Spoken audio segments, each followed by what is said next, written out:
Yo, what is up, everybody? Welcome back once again to the Real Nerd D Review. You already know who it is, back with another video. And I finally got a chance to watch The Marvels. I'm super happy to be talking about this because there's some things that I need to get off my chest about this movie. I'm glad I saw it because I've seen a lot of people talk about it, and I want to go ahead and get my own thoughts and opinions out on it. So let me go ahead and do that right now. So if you're new to my YouTube channel, please smash that like button, smash that subscribe button. It's been a little while since I did a video. I've had a busy week, so I'm happy to be back into making a video. So let's go ahead and jump straight into it. I can see why a lot of people had issues with this movie. I have my own issues, and one of the issues I have with this movie is the villain. I didn't really care for the villain in this movie at all. I don't remember what her name is, but she was like a generic throwaway villain. There was nothing about her character that really felt intimidating or scary. I just didn't like her character at all. I do understand her motivation for why she was doing what she's doing. I just didn't care for the villain. I just didn't think she was very intimidating or scary or anything like that. I'm not saying that every villain has to be a Thanos or a next level villain. Just make them worth it. You know, her character was just a throwaway villain.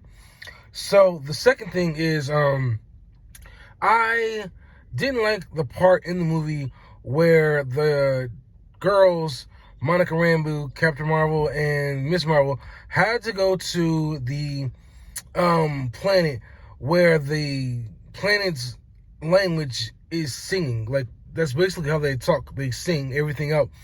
I didn't like that part at all. I thought it was corny. It was just too many. This, like, the MCU has just gotten way too soft, instead of kind of balancing it out between being serious and being, funny. I just feel like there's too many funny parts in this movie. So that part I didn't like. The third part I didn't like was Nick Fury. His character kind of got soft. Was a soft character in this movie. He didn't feel like the hard Nick Fury that we got used to seeing. That I didn't like. I think there's one other thing I didn't like about this movie, but I can't remember exactly what it was. So those are my three negatives. My positives for this movie are, I did like the trio of Monica Rambeau, Captain Marvel, and Miss Marvel. I liked when their powers started to become affected whenever they used them, so they ended up switching places with each other, and they each had a fight scene in the beginning of the movie. I liked that part of the movie. I really did. Watching, Carol Danvers have to work with other people was really different because obviously she was used to working by herself. She, was a loner. So watching her work with a team again was really different. That part I liked. I did like the big end fight scene where, the girls worked together and there was a lot of hand-to-hand combat where they had to fight off the villain. I liked that scene as well. Those are really the only two things I did like about this whole entire movie. I'm trying to think of anything else. The end credit scene I liked as well. So I forgot about the end credit scene in this whole entire movie. So basically, after Monica closes the rip in time and space, she gets transported to, she's stuck on the other side of this dimension. So she wakes up, and who she thinks is her mom, tells her, hey, look, chill, it's gonna be okay, because she's super emotional. So then Beast shows up, and, he's telling her, like, look, you came from a similar dimension. It's impossible. I gotta report this to Charles, a.k.a. Charles Xavier.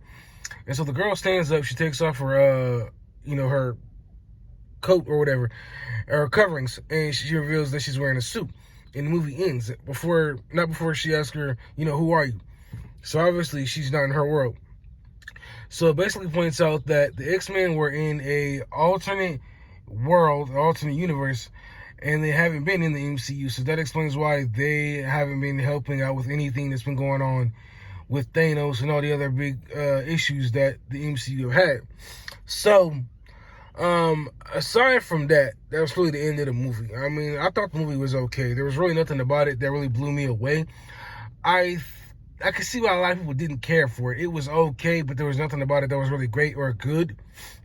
And I'm just going to add this part in there. There was a, I don't know if it was it wasn't a Q&A, but I guess it was like an interview, or not an interview, but it was basically like some questions that Brie Larson was doing, I guess, at a red carpet.